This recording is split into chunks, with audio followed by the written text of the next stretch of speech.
Tudo bem, pessoal? No vídeo de hoje eu quero repercutir sobre o cancelamento de Batgirl. Estranho, um cancelamento, olha, inesperado, e que aí você pode fazer inúmeras considerações quanto à liderança da Warner Bros. Discovery, que tenta tomar o formato que o Zaslav tanto sonha. Quem acompanha o dia a dia sabe que muita coisa já mudou na Warner. E a Warner está tomando uma postura até mais agressiva quanto ao seu próprio serviço de streaming. Nesse dia 4 de agosto, inclusive, nós poderemos ter várias revelações impactantes sobre o serviço de streaming na apresentação da Warner, e isso eu vou cobrir também aqui no canal na live de sábado, 21 horas horário de Brasília. Bom, nós estamos na era Zaslav, que propõe uma ampla remodelação quanto ao posicionamento no mercado da Warner, e que busca também por um tipo de controle que, na minha opinião, era um controle típico dos anos 40, anos 50, quando existia a posição de um chefão do estúdio. O chefão que supervisiona todas as produções, que pode cancelar alguma produção, que pode bancar outra. Só que na indústria do cinema, eu tenho que falar para vocês, não existe um cancelamento como foi feito em Batgirl, né? Um cancelamento com o filme pronto, um cancelamento que custa mais de 90 milhões de dólares, na verdade. Então eu vou fazer a repercussão aqui completa com vocês. Ontem, na tarde de ontem, saiu esse artigo do The New York Post, que muitas pessoas até tinham dificuldade para acreditar, porque é um artigo que é recheado de erros também, de informações, sabe? É um artigo que coloca, por exemplo, que The Batman teve um retorno ok de bilheteria para um filme com classificação indicativa R nos Estados Unidos, né? Então, assim, é o fact-check básico.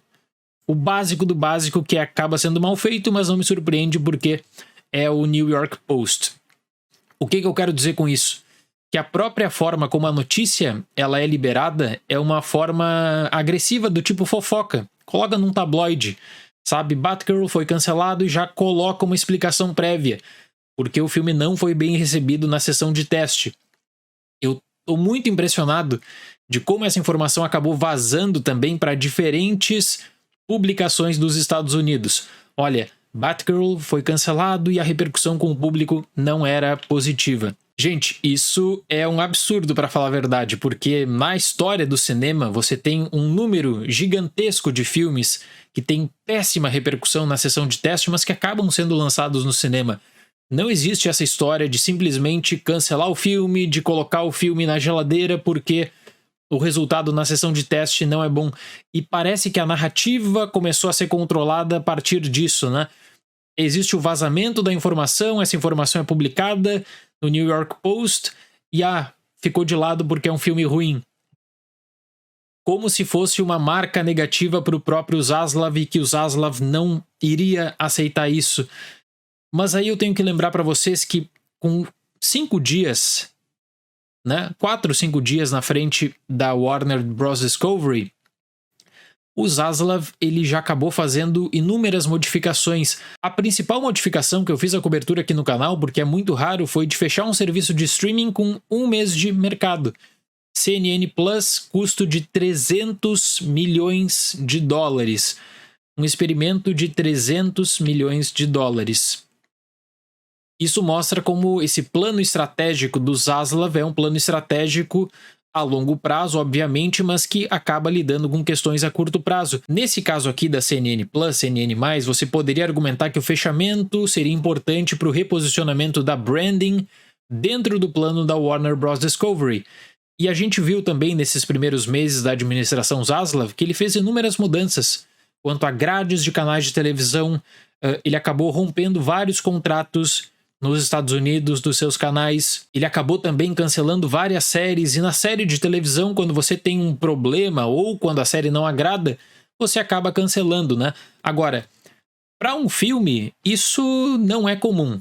Então existem vários mitos que estão sendo publicados desde o lançamento dessa notícia. O primeiro, de que o cancelamento faz sentido porque o filme era ruim. Olha, esse é o tipo de vazamento que está se tornando comum na atual gestão do Zaslav. É uma fofoca que acaba sendo publicada por tabloides, que toma contornos de verdade meio para controlar a narrativa também. Gente, não existe isso na história do cinema, de cancelar um filme porque o filme teve uma sessão de teste negativa. as produtoras acabam repassando para streaming, as produtoras acabam vendendo os direitos. Isso é extremamente comum, eu falo muito sobre isso aqui no canal também. Esse cancelamento de Batgirl, sem dúvida, é um dos mais estranhos que eu já vi. E um outro argumento que está sendo utilizado é de que Batgirl foi cancelado porque não fecha com um espetáculo, com um evento que o Zaslav quer para filmes da DC, o que soa um tanto quanto estranho. Concordam? Porque é uma produção da direção anterior. Em períodos de troca de direção, de venda, de empresa, etc., você tem inúmeros filmes que acabam entrando em uma espécie de limbo. Poderia falar sobre Os Novos Mutantes. Olha o tempo para lançamento desse filme, por exemplo. Como você recebe esse filme, mas você nunca tem um cancelamento. O filme ele é aproveitado no streaming, ele é aproveitado nos cinemas. Você não ganha de uma hora para outra um custo de 90 milhões de dólares de prejuízo. A Variety publicou uma matéria subsequente falando que o motivo do cancelamento, e essa matéria eu acho bizarra, o motivo do cancelamento é muito mais por conta da questão dos impostos, né? Porque com o cancelamento no chamado Hollywood Accounting, você conseguiria abater o prejuízo. Você tem que levar em conta a marca DC, você tem que levar em conta o potencial de retorno nos cinemas também. Parece que é uma produção independente que ninguém nunca tinha ouvido falar, de um universo cinematográfico que ninguém nunca tinha ouvido falar e que você já tinha anúncios, né? Por exemplo, Michael Keaton. Você tinha pessoas importantes no elenco, todo mundo que estava participando dessa produção já estava criando já uma espécie de hype, começando também a falar sobre a produção. Isso é triste, né? Quando você para e pensa que quem estava comandando esse projeto acabou deixando de lado vários outros para trabalhar em Batgirl. Aí você imagina também quanto à produção de conteúdo, né? Que parece que essa produção aqui é uma produção deslocada, que não fechou com a ideia do que a Warner queria, então por isso não merece ser lançada, o público nunca vai ter acesso a ela. Tenho certeza de que não interessa se vai ser daqui a 5 anos, 10 anos, se vai ser depois da saída dos Zaslav, se vai ser numa próxima negociação da Warner. Um dia esse filme vai ser lançado. Um dia esse filme vai ser lançado, a menos que apaguem todos os registros, o que eu acho muito difícil. Porque nós não estamos mais nos anos 50, quando o chefão do estúdio entrava e mandava cancelar tudo porque ele estava gastando mais do que deveria numa produção. Não, você tem todos os registros, tudo no meio digital também, então é muito mais fácil o próprio armazenamento.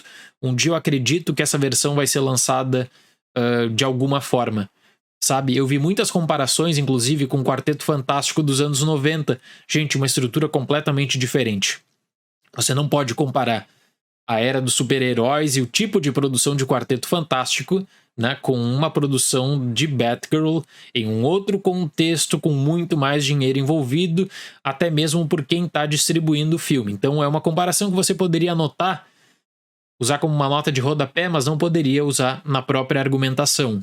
Essa questão que a Variety traz como argumento é um argumento válido posteriormente, não é um argumento para cancelamento. Claro que aí as pessoas vão especular sobre a qualidade do filme. Eu fiquei impressionado como isso foi vazado também pela própria Warner, de que o filme teve uma recepção negativa na sessão de teste, como se fosse o primeiro caso da própria história da Warner, né? Como se isso fosse novidade, como se a Warner só produzisse grandes filmes e aí chegou um filme aqui que eles não gostaram, não teve uma repercussão positiva, não vale a pena ser lançado nos cinemas.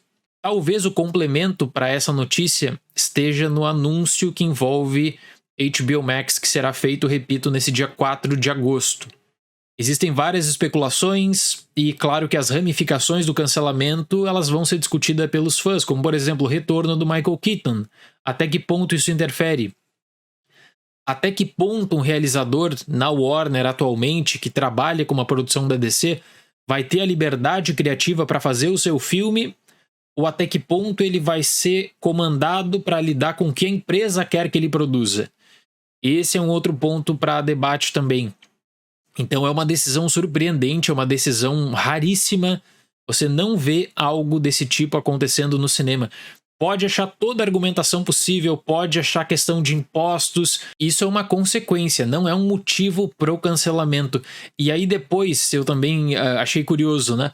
Que aí você tem o cancelamento de Scoob, da animação que estava sendo programada também para o HBO Max.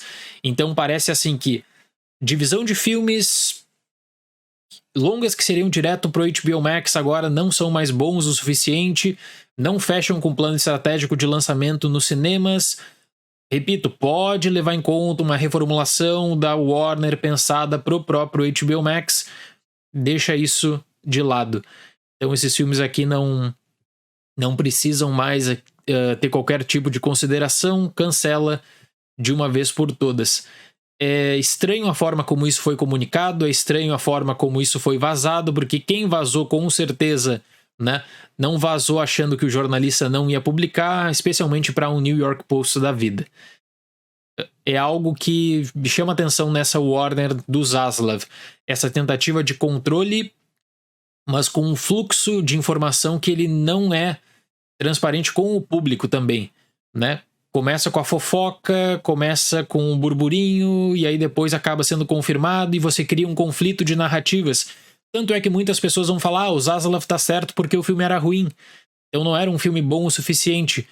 Não existe isso na história do cinema, não existe uma perda desse sentido, desse nível na história do cinema. Você tem um custo, você acaba de alguma forma lançando o filme para recuperar o custo e olha, atualmente consegue, tá? Existem fracassos de bilheteria ainda? Existem, mas você tem todo um tipo de promoção de um longa-metragem que acaba sendo muito forte para a empresa. Licenciamento, produtos, claro, venda de ingressos, lançamento posterior em Blu-ray, lançamento no aluguel digital. Muitos números que o público não tem acesso, só tem acesso ao retorno de bilheteria bruto, né? Tem que levar tudo em consideração também. Pessoal, vamos continuar acompanhando esse caso. Live de sábado, 21 horas horário de Brasília. É algo raríssimo na história do cinema. É algo que você não vê todo dia. E é algo preocupante. Até mesmo pensando em produções futuras da Warner na era do Zaslav. Porque produções que foram finalizadas naquele período, da direção antiga, e que não foram lançadas ainda, olha, coloca um alerta nisso tudo. Será que essas produções serão consideradas boas para um lançamento nos cinemas, que então é a prioridade, né? E de todo modo, existia a questão de lançamento da HBO Max, depois aproveitamento nos cinemas. Para um cancelamento, para não liberar qualquer versão para o público, é bizarro, para falar o mínimo, né? Eu entendo o reposicionamento, eu entendo que o Zaslav ele estava numa reformulação completa que passa pelos canais de televisão, que passa pelo tipo de conteúdo. Na própria HBO Max, uma reformulação quanto ao marketing da empresa. Então você tem várias questões, por exemplo, de informações sendo suprimidas nas próprias redes sociais. Tem alguma coisa maior acontecendo nisso tudo. Tem alguma coisa de bastidores que deve sair em breve, que vai ajudar, claro, a explicar tudo isso, mas que deve ser mais forte do que a gente imagina quanto a reformulações no streaming também. No streaming também. Certo, pessoal? Muito obrigado pela atenção, até mais e tchau!